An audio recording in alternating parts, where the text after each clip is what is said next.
একদিকে ভারত, বিশ্বের অন্যতম বৃহৎ সেনাবাহিনী, পরমাণু শক্তিধর রাষ্ট্র। অন্যদিকে আফগানিস্তান, যুদ্ধবিধ্বস্ত একটি দেশ, কিন্তু যার ইতিহাস ভরা দখলদার, বিরোধী লড়াই আর গেরিলা যুদ্ধ কৌশলে। প্রশ্ন হলো, যদি আফগানিস্তান আর ভারতের মধ্যে সামরিক সংঘাত হয়, তাহলে কে এগিয়ে থাকবে? আজকের এই ভিডিওতে আমরা জানব আফগানিস্তান আর্মি বনাম ইন্ডিয়ান আর্মির পূর্ণাঙ্গ বিশ্লেষণ, সৈন্যসংখ্যা, অস্ত্রভাণ্ডার, যুদ্ধকৌশল এবং ইতিহাসের শিক্ষা। তো চলুন শুরু করা যাক।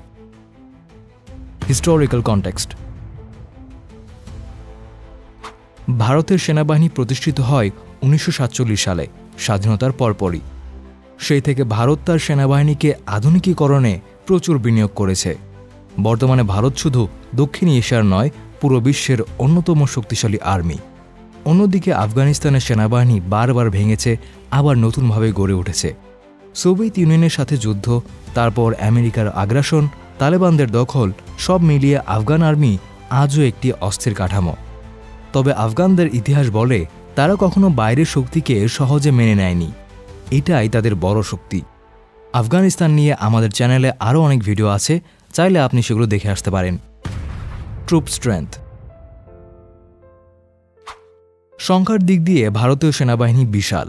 বর্তমানে ভারতের অ্যাক্টিভ আর্মি সদস্য সংখ্যা প্রায় 14 লক্ষের বেশি। রিজার্ভ সহ এই সংখ্যা আরও বেড়ে দাঁড়ায় প্রায় 20 লক্ষের কাছাকাছি। আফগানিস্তানের ক্ষেত্রে বিষয়টা আলাদা। তালেবান নিয়ন্ত্রণের আগে আফগান ন্যাশনাল আর্মি ছিল প্রায় 3 লক্ষ সৈন্যের, কিন্তু সরকারের পতনের পর তা ছিন্নভিন্ন হয়ে যায়। এখনকার আফগান সেনাশক্তি মূলত তালেবান যোদ্ধাদের ওপর নির্ভরশীল। সৈন্যসংখ্যা কম হলেও তাদের গেরিলা অভিজ্ঞতা ভয়ঙ্কর। যে কোনো পরাশক্তিকে তারা বিধ্বস্ত করতে সক্ষম। Air power. আধুনিক যুদ্ধ অধিকাংশে নির্ভর করে এয়ার পাওয়ারের ওপর। ভারতের কাছে আছে শত শত যুদ্ধবিমান, যেমন Su-30 MKI, Rafael, MiG-29, Miraj 2000। শুধু বিমানই নয়, ভারতের নিজস্ব ডিফেন্স সিস্টেমও আছে, যেমন S-400 মিসাইল। অন্যদিকে আফগানিস্তানের আকাশশক্তি প্রায় নেই বললে চলে। তালেবানদের হাতে কয়েকটা পুরনো হেলিকপ্টার আর আমেরিকা রেখে যাওয়া কিছু সরঞ্জাম থাকলেও এগুলো কার্যত ভারতের আধুনিক এয়ারফোর্সের সামনে কিছুই নয়। ল্যান্ড পাওয়ার। ভারতের স্থলসেনা বিশ্বের সবচেয়ে বড় আর্মিগুলোর একটি। তাদের হাতে রয়েছে আধুনিক ট্যাঙ্ক, আর্টিলারি, রকেট লঞ্চার। আফগানিস্তানের স্থলশক্তি মূলত গেরিলা ও হালকা অস্ত্রের ওপর নির্ভরশীল।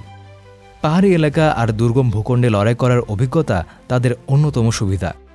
ইতিহাস বলে আফগানিস্তানরা সোভিয়েত আর আমেরিকান সৈন্যকে কাবু করেছিল ভূখণ্ড আর গেরিলা যুদ্ধের মধ্য দিয়ে। নিউক্লিয়ার অ্যান্ড স্ট্র্যাটেজিক পাওয়ার। ভারতের হাতে রয়েছে পারমাণবিক অস্ত্র। এটি তাদেরকে দক্ষিণ এশিয়ার একটি অপ্রতিরোধ্য শক্তিতে পরিণত করেছে। শুধু তাই নয়, ভারতের মিসাইল প্রযুক্তি, যেমন অগ্নি সিরিজ, কয়েক হাজার কিলোমিটার দূরে টার্গেটও ধ্বংস করতে সক্ষম। আফগানিস্তানের হাতে কোনো নিউক্লিয়ার অস্ত্র নেই। তাদের যুদ্ধ ক্ষমতা মূলত প্রচলিত অস্ত্র আর গেরিলা স্ট্র্যাটেজির ওপর নির্ভরশীল। War scenario analysis. যদি কোনো সরাসরি যুদ্ধ হয়, তবে ভারতীয় সেনাবাহিনী সহজেই আধুনিক অস্ত্র, আকাশশক্তি আর প্রযুক্তির মাধ্যমে আফগান বাহিনীকে দমে ফেলবে। কিন্তু বাস্তবতা হলো, আফগানিস্তানের মতো পাহাড়ি ভূখণ্ডে যুদ্ধ করা মোটেও সহজ নয়। ইতিহাস প্রমাণ করেছে আফগানরা গেরিলা কৌশল আর স্থানীয় ভূখণ্ড ব্যবহার করে বারবার বড় শক্তিকে হারিয়েছে। ভারতের মতো শক্তিশালী আর্মিও যদি আফগান ভূমিতে প্রবেশ করে, তবে দীর্ঘমেয়াদে তারা বিপাকে পড়তে পারে। কনক্লুশন। সুতরাং সংখ্যার দিক থেকে ভারত অনেক এগিয়ে। অস্ত্রশক্তি আর প্রযুক্তির দিক থেকেও ভারত অপ্রতিরোধ্য। তবে আফগানিস্তান তার ইতিহাস দিয়ে দেখিয়েছে, যুদ্ধ শুধু অস্ত্র দিয়ে জেতা যায় না। মানুষের মনোবল, কৌশল আর ভূখণ্ডও সমান গুরুত্বপূর্ণ। তাই সরাসরি তুলনায় ভারত এগিয়ে থাকলেও বাস্তব যুদ্ধে আফগানরা কখনো সহজ প্রতিপক্ষ নয়। এই দুই দেশের মধ্যে সরাসরি যুদ্ধের সম্ভাবনা নেই বললে চলে। তবে যদি কখনো এমন পরিস্থিতি তৈরি হয়, তাহলে সেটি হবে একদিকে প্রযুক্তির যুদ্ধ, অন্যদিকে গেরিলা প্রতিরোধের লড়াই। ভিডিওটি ভালো লাগলে চ্যানেলটি সাবস্ক্রাইব করুন, লাইক, কমেন্ট এবং শেয়ার করে সঙ্গে থাকুন। দেখা হবে আগামীতে। আল্লাহ হাফেজ।